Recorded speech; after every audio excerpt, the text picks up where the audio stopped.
Bienvenidos hermanas y hermanos que nos acompañan. Esta es su clase de escuela dominical que corresponde al domingo 25 de abril del año de gracia del Señor 2021. Esta ya es la penúltima clase que corresponde precisamente al libro de Ezequiel. En esta ocasión estamos ya en la segunda parte de la estructura del libro de Ezequiel. La primera que vimos la semana pasada era un resumen, donde la primera parte es el antecedente y llamado de Ezequiel, capítulos de 1 al 3. 2, en análisis de los pecados de los judíos, capítulos 4 al 24.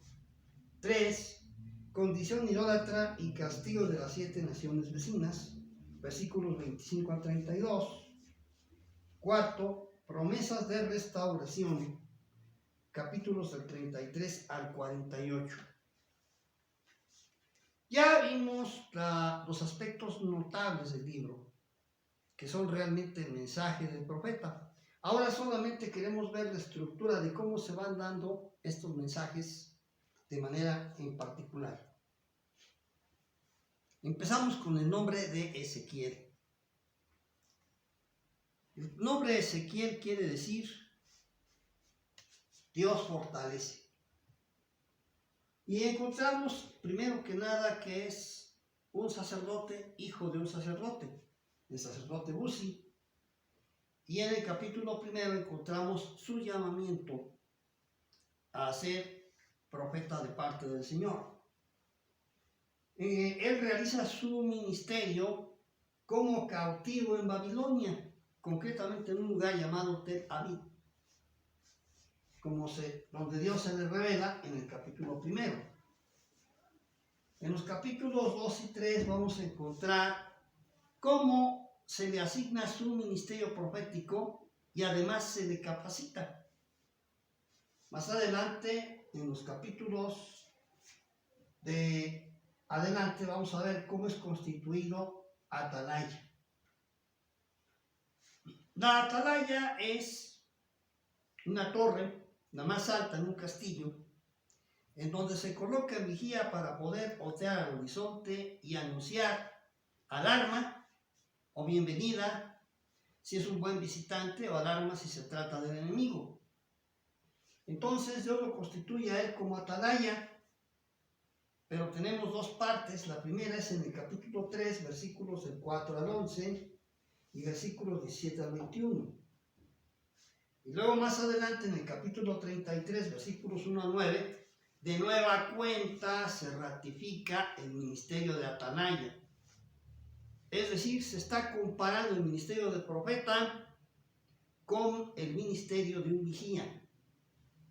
Es decir, alguien que se coloca en un lugar muy alto para ver el panorama y anunciar a la ciudad qué panorama se avecina.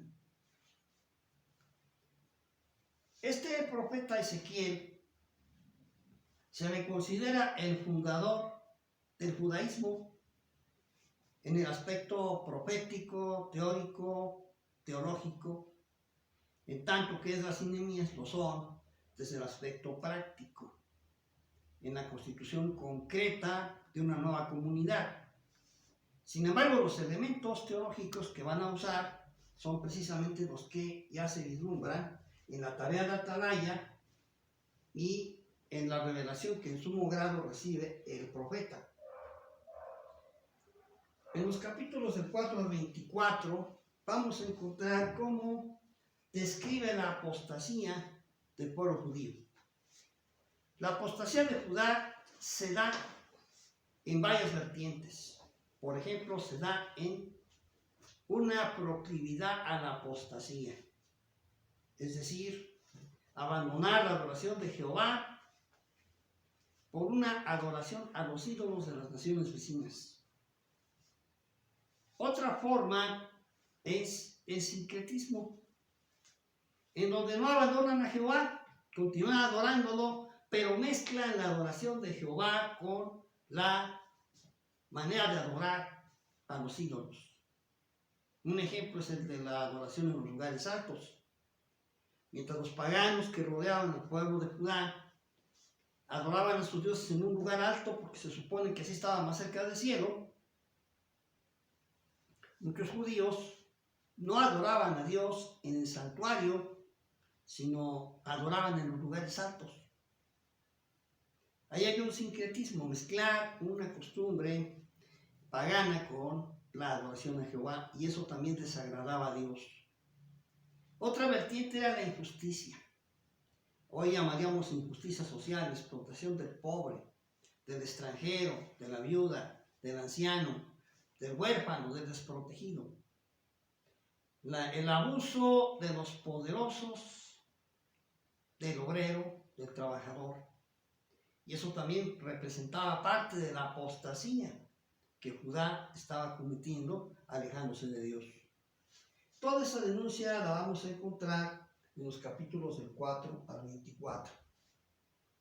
Pero resulta que las 7 naciones vecinas de Israel también estaban presionando para hacer caer al pueblo de Dios. Era una presión política, una presión económica, una presión militar, pero también y muy profundamente una presión religiosa. Esa presión religiosa se notaba en los matrimonios mixtos. El propio Salomón cae en este pecado cuando al casarse con mujeres paganas, en lugar de ayudarlas a entender y comprender la adoración del Dios verdadero, tolera sus idolatrías y hasta les construye templos o altares para adorar a sus dioses paganos. Esa apostasía de Salomón no era nada más la de Salomón, era solamente un botón de muestra de la apostasía general en el pueblo. Tolerar la adoración, escuchen bien, tolerar la adoración de dioses paganos, no solamente que el pagano que entraba al pueblo pudiera adorar a su dios pagano, sino algo peor todavía, se llegó al grado de adorar dioses paganos en el templo de Jehová. Entonces eso es lo que denuncia el profeta. Y eso es lo que las naciones vecinas presionaban religiosamente al pueblo de Judá, con sus usos, sus costumbres, su dinero, su turismo religioso, de tal manera que todo eso iba generando esa apostasía que el profeta denuncia de parte del pueblo de Judá. Más adelante, en los capítulos del 33 al 48, va a profetizar cómo será la restauración. A pesar de que el pueblo ha caído en apostasía, ahora el pueblo está siendo probado con la diáspora. Han sido arrojados de su tierra hacia otros territorios por los invasores babilonios y están a punto de perder su identidad, como ya la perdieron las 10 tribus de Israel que fueron deportadas por los asirios 100 años antes. Y ante ese riesgo, ellos se aferran a su fe en Dios y a través de la institución de la sinagoga van fortaleciendo esa fe. Entonces el profeta, como atalaya que ve a lo lejos, le anuncia al pueblo cómo será la restauración. Primero que nada, esta restauración va a requerir arrepentimiento. Capítulo 33, es decir, un voltearse. Darle la espalda al pecado y volverse a Jehová. Dolerse por haber dejado al Dios verdadero. Luego, desenmascarar a los falsos pastores. Es decir, hay una denuncia en el capítulo 34 muy fuerte en contra de los líderes que en lugar de apacentar el rebaño del Señor, lo explotan, comen sus carnes, explotan su lana, en el sentido más literal de la palabra, y los conducen por caminos de perdición. Falsos profetas, sacerdotes pecaminosos, falsos pastores que están haciendo que el pueblo se pierda, pero lo más importante, anuncia al buen pastor. En ese contexto de ministerios falsos se perfila el ministerio verdadero, el ministerio del buen pastor. Esto va a dar por resultado un avivamiento. Y es en los capítulos 36 y 37 donde vamos a encontrar esa parábola muy conocida de Ezequiel, que es la parábola del valle de los huesos secos, donde el profeta recibe la revelación y está en un lugar donde hay huesos secos. Ya no son cadáveres, ya ni siquiera son esqueletos integrados, sino huesos secos, colocados, justapuestos, en cualquier sentido, sin ningún orden, sin ninguna concertación, sin ningún sistema, en total desorden. Y entonces recibe de parte de Dios la visión, donde Dios va a hacer que esos huesos se articulen, encajen, les nazca nervio, piel y resuciten. De esa manera el profeta está prefigurando la restauración del pueblo de Judá. Pero también habla de la destrucción de los enemigos en los capítulos 38 a 39, en donde vaticina, profetiza cómo serán destruidos los pueblos que presionaron a Judá a la apostasía. Además de todo eso, otro elemento de la restauración que el profeta vislumbra en los capítulos 40 al 42 es un nuevo santuario. Y es importante porque este nuevo santuario no es, como algunos intérpretes se imaginan, una reconstrucción del templo de Jerusalén, sino va mucho más allá que eso.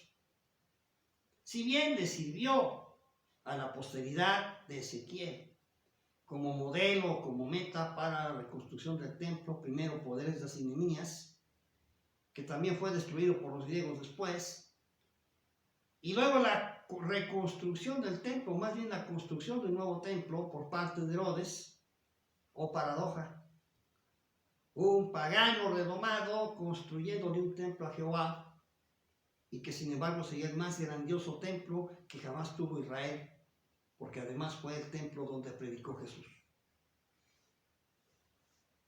En esa visión de este santuario que es más celestial que terrenal, el profeta va estableciendo los pasos de la restauración.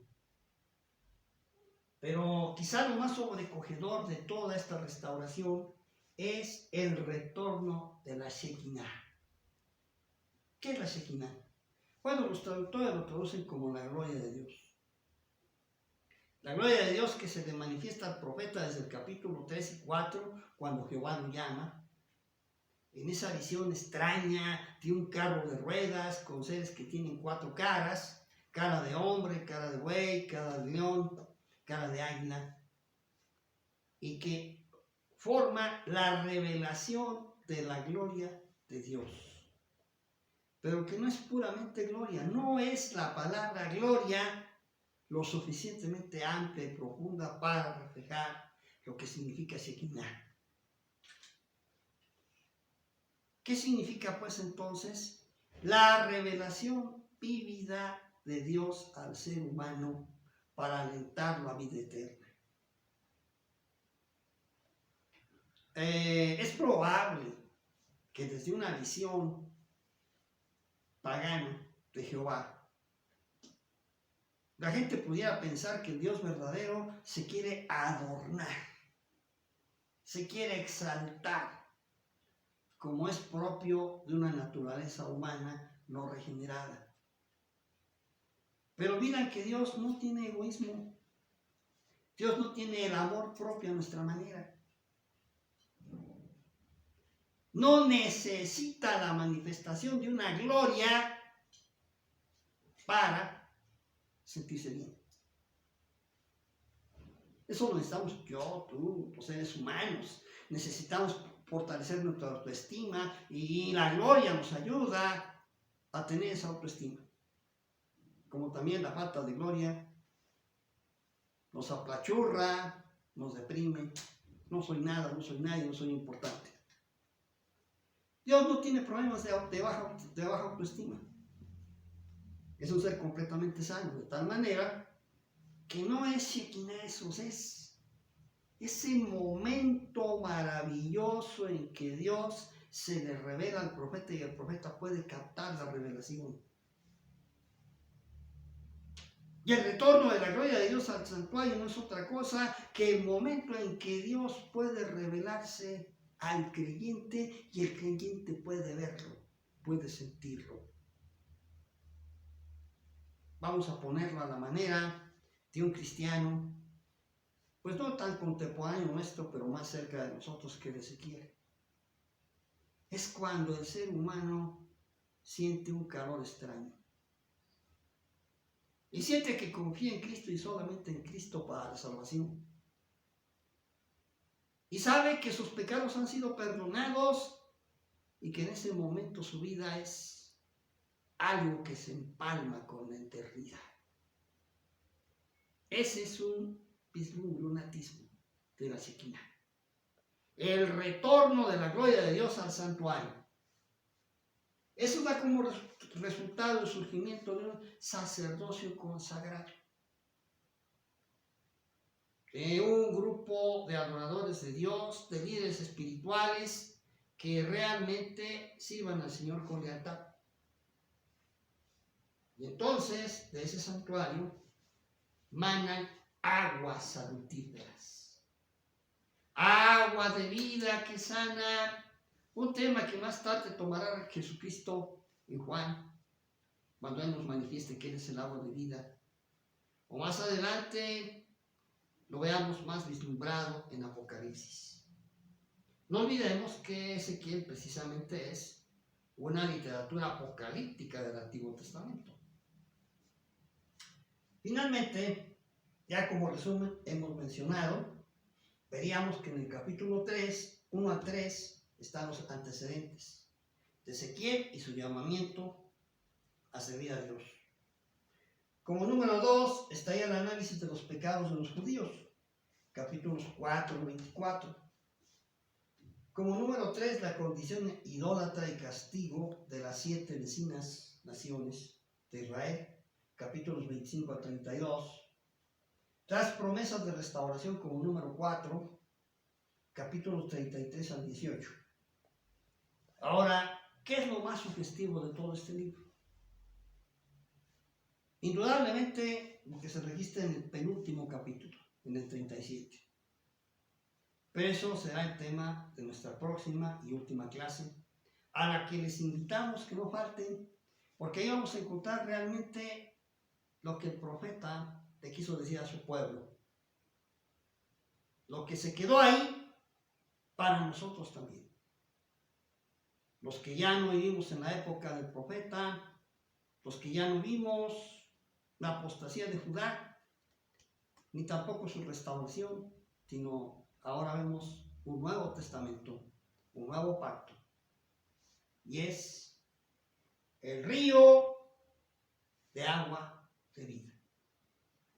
Los esperamos en la próxima clase. Sigan leyendo Ezequiel, si ya lo leyeron, lean otra vez, es muy importante. Eso nos ayudará a entender mejor la palabra de Dios. Oramos. Amado Padre Celestial, te damos gracias por el libro de Ezequiel. Ahora que tu Espíritu nos permita comprender qué tiene para nosotros en lo personal. Porque como toda palabra tuya, tienes palabra para cada uno de nosotros.